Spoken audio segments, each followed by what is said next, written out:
Yo dije del primer día que venía para quedarme, o sea que con esa pregunta, en mi primer día que llegué como cedido, yo creo que ya la respondo.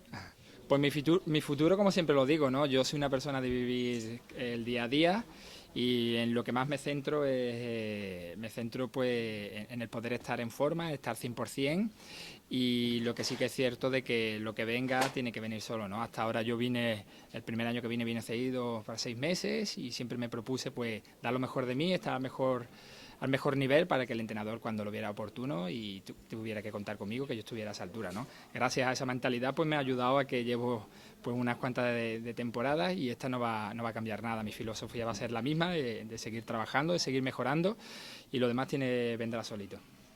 Pues hombre, a nivel deportivo, sobre todo que todos los compañeros pues les respeten las lesiones, después que podamos conseguir cuanto más éxito mejor, que podamos disfrutar todos de él, y bueno, y ya puesto a pedir también que la renovación pues también sería otro de los ingredientes, ¿no?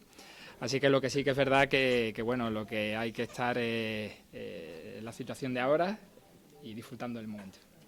Hombre, ahora ya evidentemente ya uno ya está mucho más optimista, ¿no? Lo que sí que es cierto que un jugador, un profesional cuando pierde un partido, por supuesto no está contento.